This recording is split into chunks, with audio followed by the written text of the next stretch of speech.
Every team, every topic, everywhere. This is Believe. This is FunBelt Commissioner Keith Gill, and I listen to the FunBelt podcast. Jeremy's just... This is the FunBelt podcast, part of the Believe Network. Hosts the Dusty Thibodeau of Warhawk Report, Jeremy Harper of Howlraiser, and Shane Metlin of the Daily News Record. I think it's potentially a very good week for the Sunbelt. But I'm just kind of going off on a random rant. It's just frustrating. Holy hell, welcome back to FunBelt Podcast. We have absolutely no pregame. We have absolutely no practice. We have no production notes from Tibbs.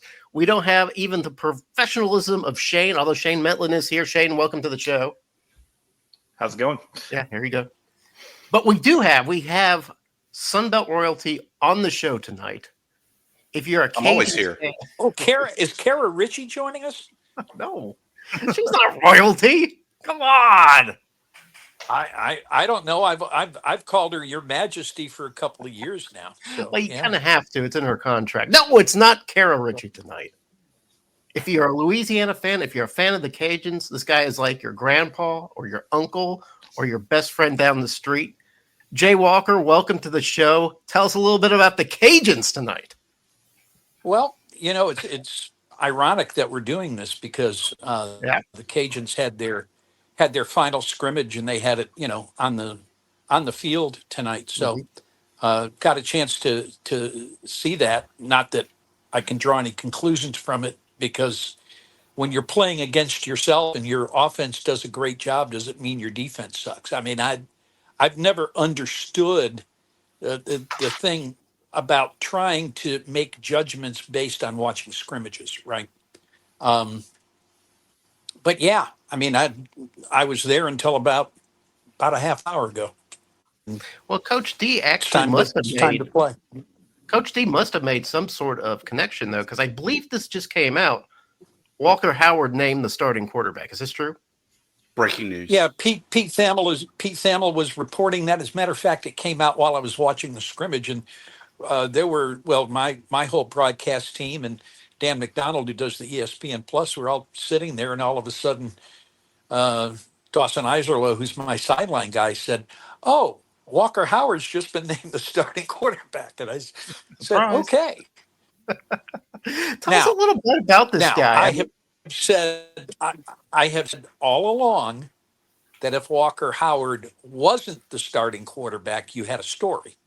But you know, Mike, I guess, is finally ready to go ahead and make it official. But yeah. Well, Walker first of Howard's all, going to be the quarterback.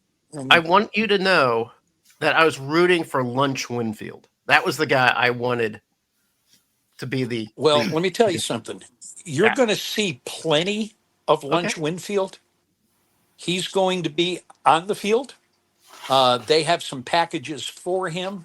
And we saw him line up at running back. We saw him line up in the slot. We saw him play quarterback during the scrimmage tonight.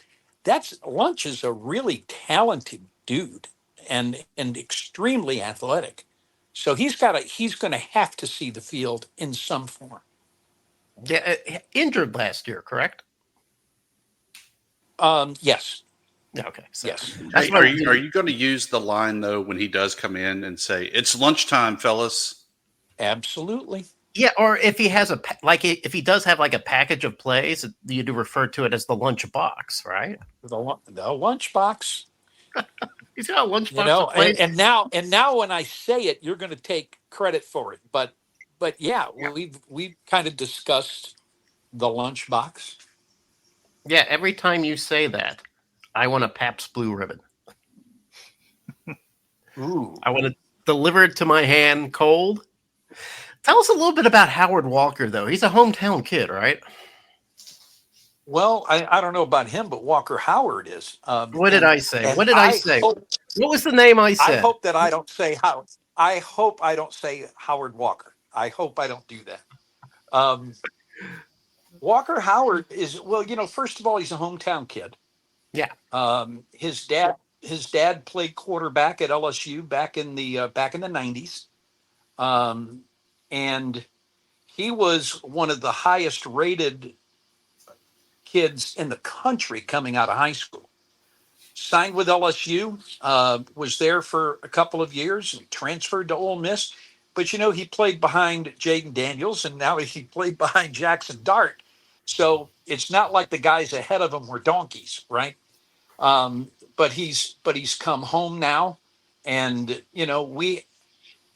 I think I'm right when I said that we haven't had a hometown quarterback here since Jake Delhomme, as far as a starting quarterback is concerned.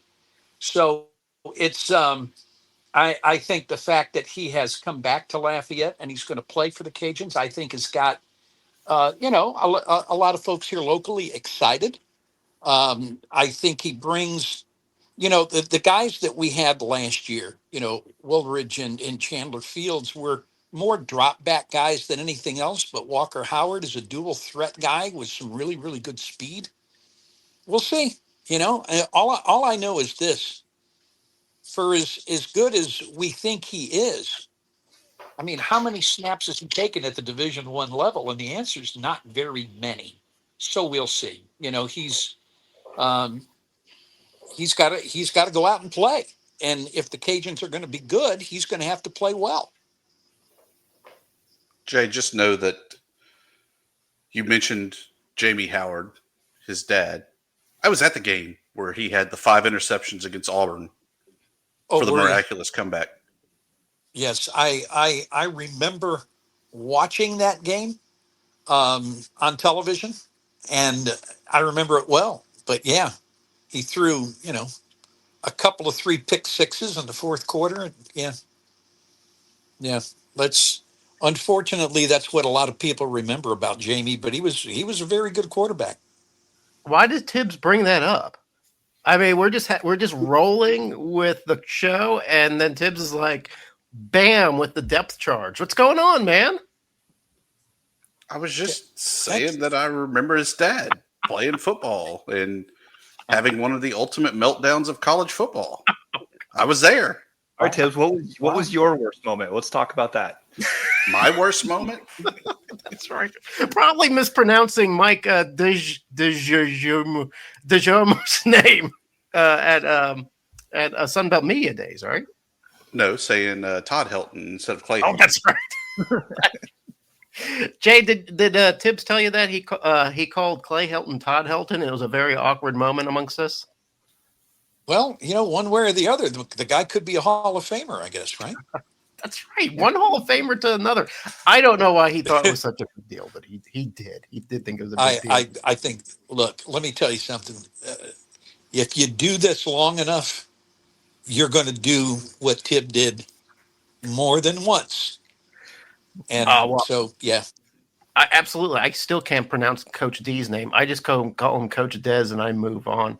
Listen, Jay Walker. That's what everybody else calls him. Everybody. All right. So the Cajuns this year, sort of the consensus pick to win the West. There's a couple other teams that will challenge, of course. I think the entire West looks like a big crapshoot. Cajuns lose a lot of talent over the offseason. You have some success in the Sun Belt. The vultures make you pay for it. Jay Walker, when you hear that the Cajuns are the favorite to win, what do you think about that? I'm not surprised they're picked to win it. Okay. I'm not surprised by that. They did lose a lot as far as starters are concerned. It wasn't that the portal got them. Okay. Because they didn't lose it. Now they lost some very good players to the portal, but they didn't have a mass exodus. They just happened to have a lot of seniors last year. I've talked to some of the assistant coaches, and they will tell you, and like Tim Leger, the offensive coordinator, came in with Billy Napier in 2018. And he says this is the deepest football team the Cajuns have had, and that it's the fastest football team that the Cajuns have had since he's been there.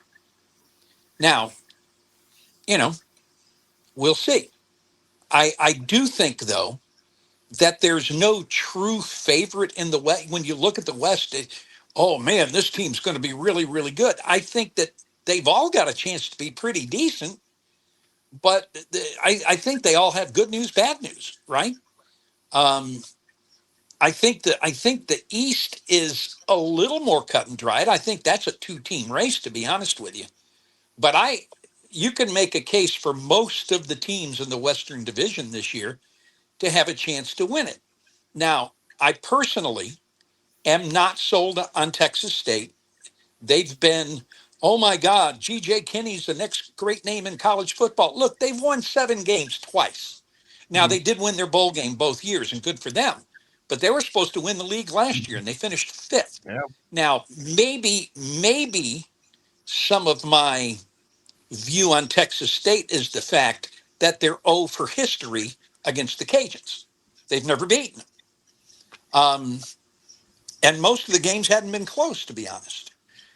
So maybe that's part of why maybe I don't value them as much as some other people do. Southern Miss obviously is going to be a lot better.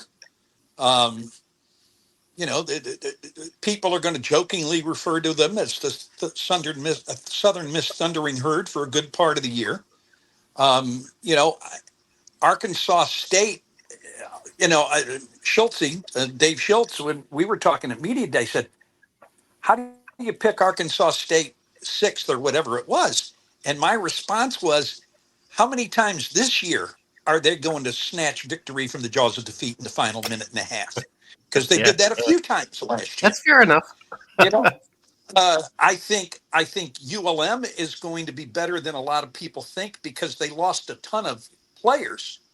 But I think they brought in some talent, and I think their biggest move in the offseason was keeping Brian Vincent. I think that was big time for them. The 2 Alabama schools, Troy was pretty good the second half of the season last year. South Alabama, I don't know. But I don't know that anybody's head and shoulders above anybody else, to be honest with you. I think the Cajuns are going to be right there, but they've got, sometimes you got to look at the schedule too. Yeah. And the Cajuns have got some landmines that they're going to have to navigate. They have to go to Mizzou. They have to go to Madison.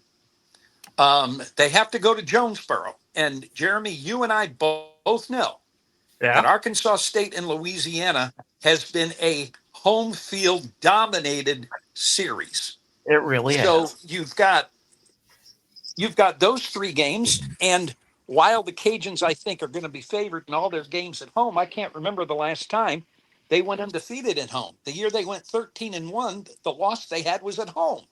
So, they've got some landmines they have to negotiate. I'm not saying they can't do it. All right. But I think if you look at, they're going to win 10 games again this year. Yeah, well, I hope everybody's right. But I think that they're going to have to buck some trends in order to be able to get to 10 wins. We'll see. So how many times are you going to trail in the last minute and a half, Jeremy, and win games this year? See, I was hoping Shane was going to bounce in with a question before you asked me that. Bill Connolly of ESPN, he's kind of their statistics wonk. He kind of digs deep. And he pretty much said Arkansas State last year lucked into 4 wins last year. They were supposed to be a 4-win team, and they ended up winning 8. So it was, I get it. It was a lot of come back from behind victories and holding on by the skin of your teeth. So I don't know if there's a second season in that or not.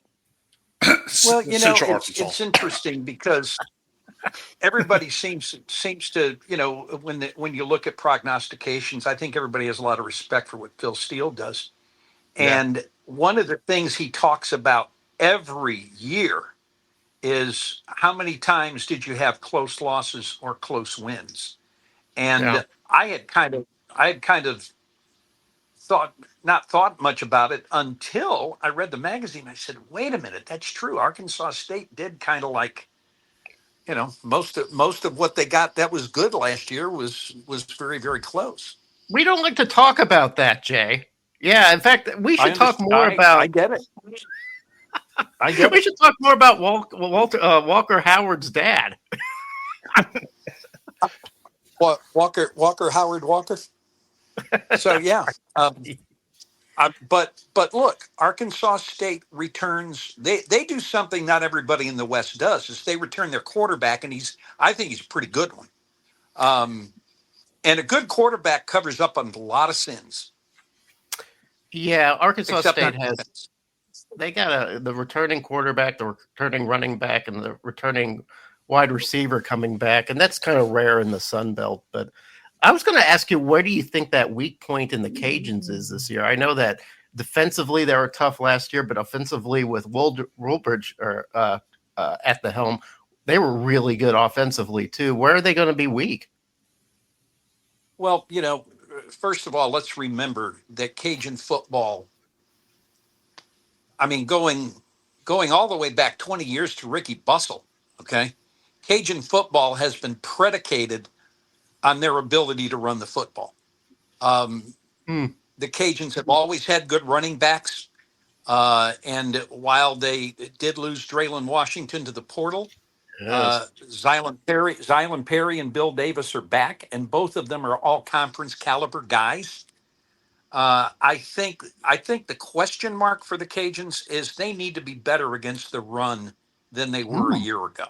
Okay. I thought they were. I thought their secondary was pretty solid last year, but I didn't think they did a great job against the run. And I think that's the question mark for that team this year. I think they're going to be. I think they'll be solid in the secondary again, but they've got to be better against the run. And look, how many times have we said this for all the years we've been covering football? What's the key to football? Run the football and don't let the other team run it. And if you do that, you're going to win football games. So second year with the defensive coordinator, I think a lot of people think that that's going to make a big difference, and it might. But if the Cajuns are going to be as good as some people think they are, they have to be better against the run. I want to know a little bit about the stadium.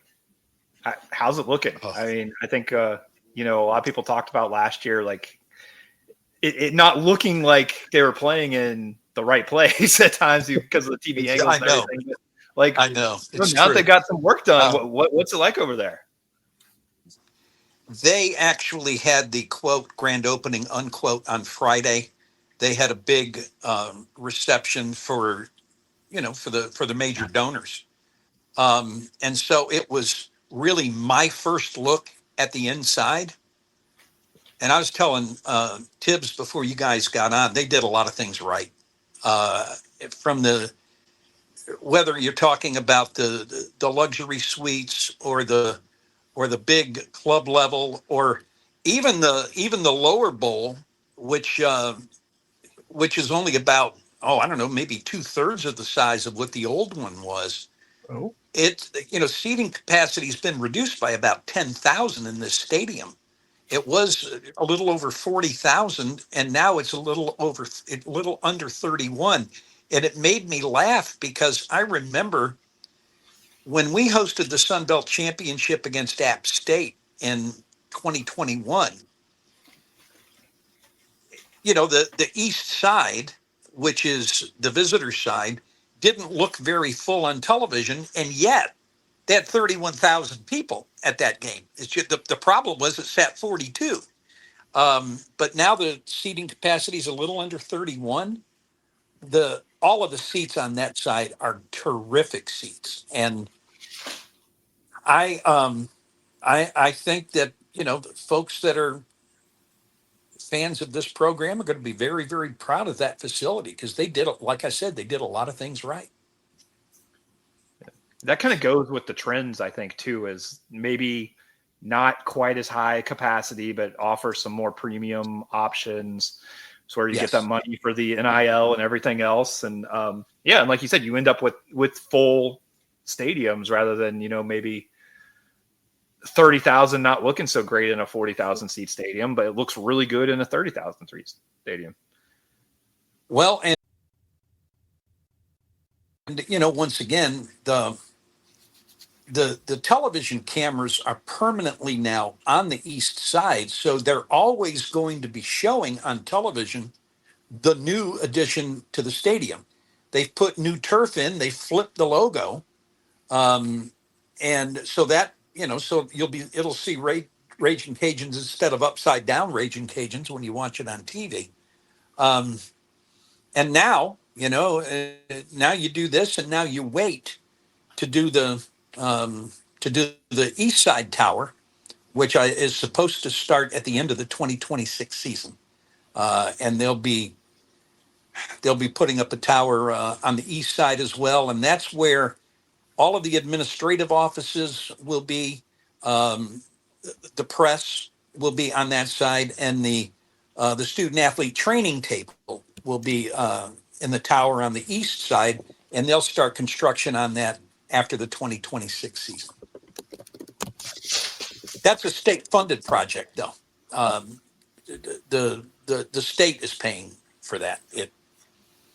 Nice of them. However, do you get state money? Because that's not something that ever makes its way north of Alexandria.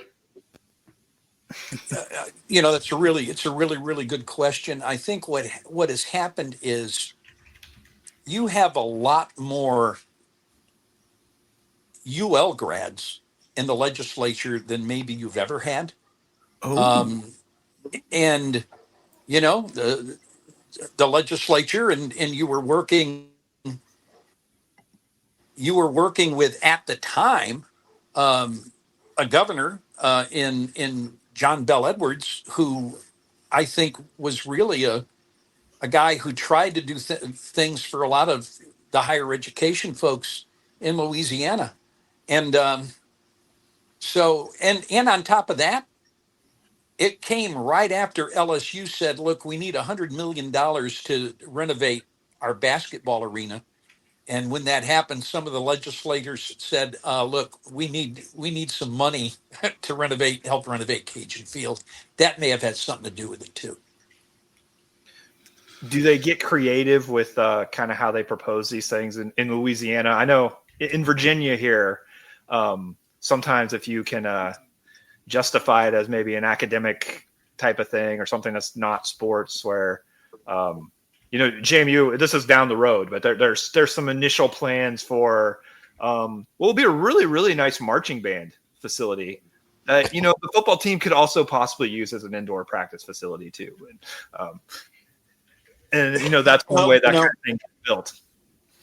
Yeah, the stadium is one of the last things, because they've had an indoor practice facility since 2009. And then they did the $24 million Student Athlete Performance Center around 2013 or 14.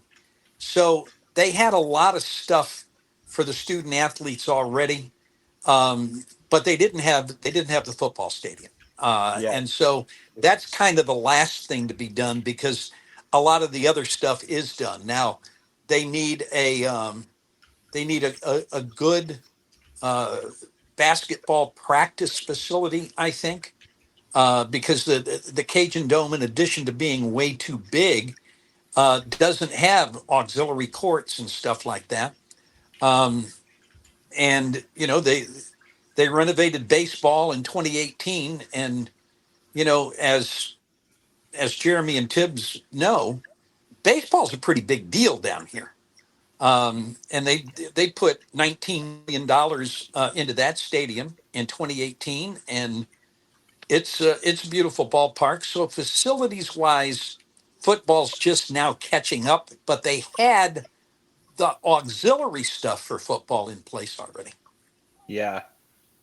I guess I was just kind of wondering if, when you ask for the state funding, if it's a situation where, you're building that East Tower and, hey, maybe this will be really good for our students who are studying sports medicine or things like that, because there's going to be this facility in here, things like that.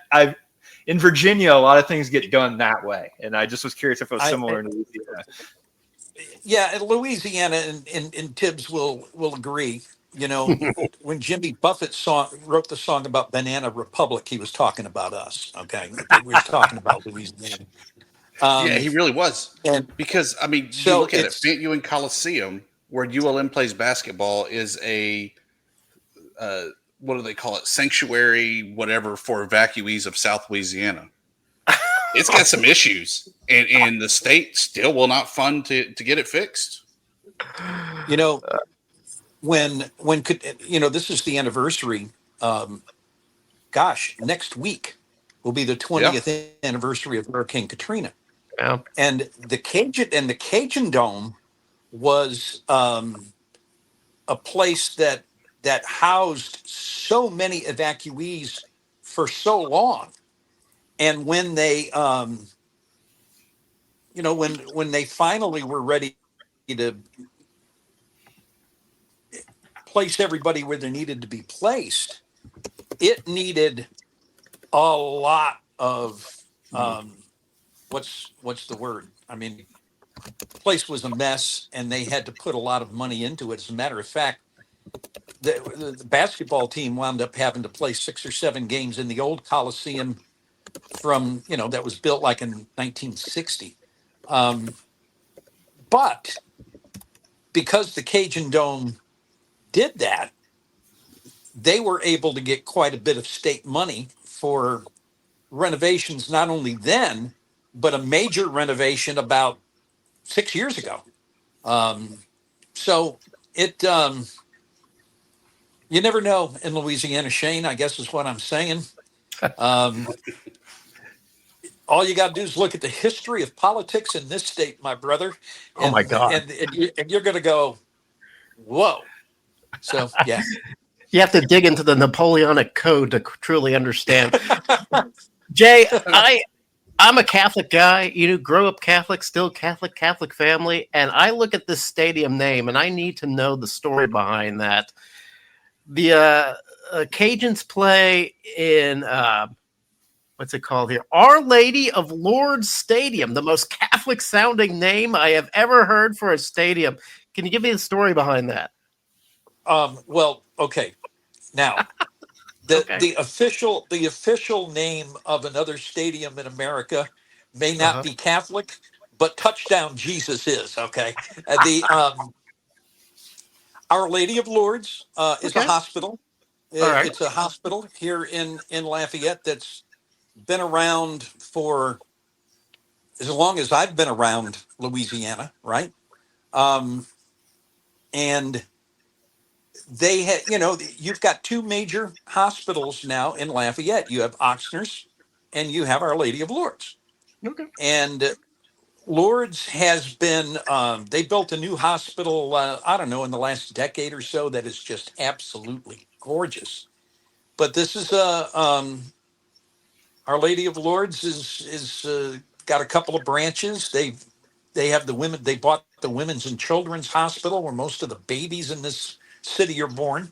Yeah. And they made a $20 million commitment to be a good neighbor, and so they bought the naming rights to the stadium. And it's funny because I was hosting that thing the other night for the big donors, and I said, I'm not saying that stadium refurbishing was long overdue, but 2 years ago, the last year that the old edifice was up, every time I got onto the elevator, I made the sign of the cross, and I'm a Methodist. So but the folks at Our Lady of Lourdes have been great neighbors and now great contributors to the athletic program at UL. Jay, I say go all in on that. Stained glass windows for the press box, confessional booth when you come in, maybe, some holy water sprinkled on the team as they run out onto the field. Go 100%, man. They ought to take, unfortunately, they sold every one of those 36 suites that they had. Yeah. And they could have made one of them a confessional. They really could have. But but Our Lady of Lords, as you might expect, does have one of the two biggest suites in that stadium. So maybe they can maybe they can do that like at halftime or whatever, halftime confessionals. So Jay, I think that I hold the distinction there of being the last person trapped in that Cajun Field elevator last year for the season finale. But oh my God, there was a lot to do on the expansion where we now have 3 teams in Louisiana with the team in Ruston coming on board. Mm-hmm. Is that not a perfect fit? Because all the regional, the financial, hooray, hurrah, fun stuff. We get better net, which Netland will be happy about. But that's a team that we all hate and loathe and wish they would fold up campus athletics and everything else in between. But that's what college athletics is. Is that not the perfect fit? I have said ever since the discussion about Louisiana Tech really came up, I have said repeatedly, sports hate is a good thing. Because look, JMU has yet to come to Our Lady of Lourdes Stadium, and it's going to be at least 3 or 4 more years before they do come, because the two teams have never played, and they're playing this year up in Harrisonburg. And as good a program as JMU is, don't think for a minute that they're going to move the needle as much as Louisiana Tech is going to move the needle. And not only is that built in, but also now you've got a chance.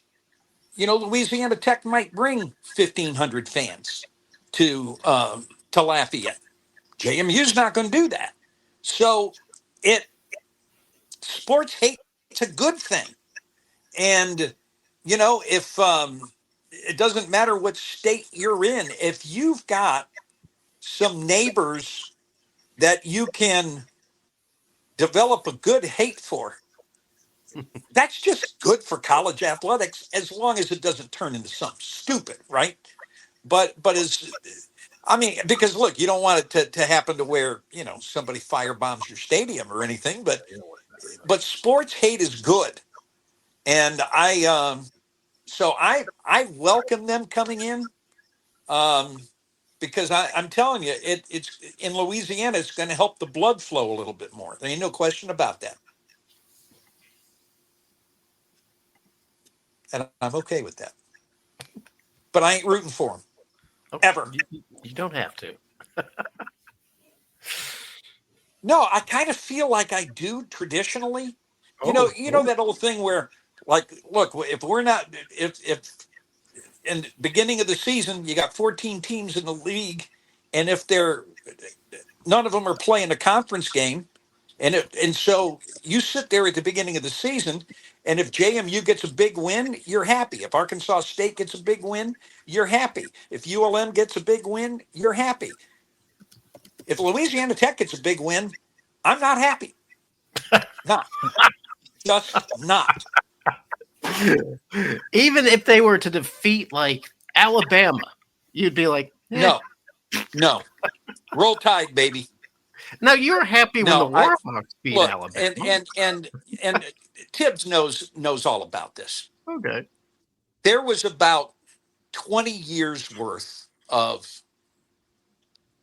Louisiana Tech's administration working very, very hard to see to it that other schools failed, and did everything they could to try to make them fail, to the point where, and remember, Louisiana Tech was in the WAC for 13 years. Yeah. There was a time where Louisiana Tech's closest neighbor in the league was New Mexico State. I'm just here to tell you, it's not as far to go to Pittsburgh from Ruston than it was to go to Las Cruces. So what finally happened was, our athletic director at the time called their athletic director and said, you know what? We're going to go ahead and honor any existing contracts that we have, but we're not going to play you in any sport until we have assigned home and home to play football with the first game in Lafayette. And then he called a staff meeting and said to all of his coaches, do not schedule Louisiana Tech in anything. Well, that may not sound like a big deal, but when you're having to send your volleyball team and your soccer team and your baseball team and everybody else, where every road trip is a flight, well, it wasn't very long before the coaches of those minor sports went to their athletic director and said, look, you either have to increase our budget or you have to fix it to where we can schedule ULM and the Cajuns, because ULM was kind of in that boat too. They didn't want to play Tech either. And so finally, they agreed to that. But for about 20 years, they worked really hard to try to disparage, especially the Cajuns and ULM.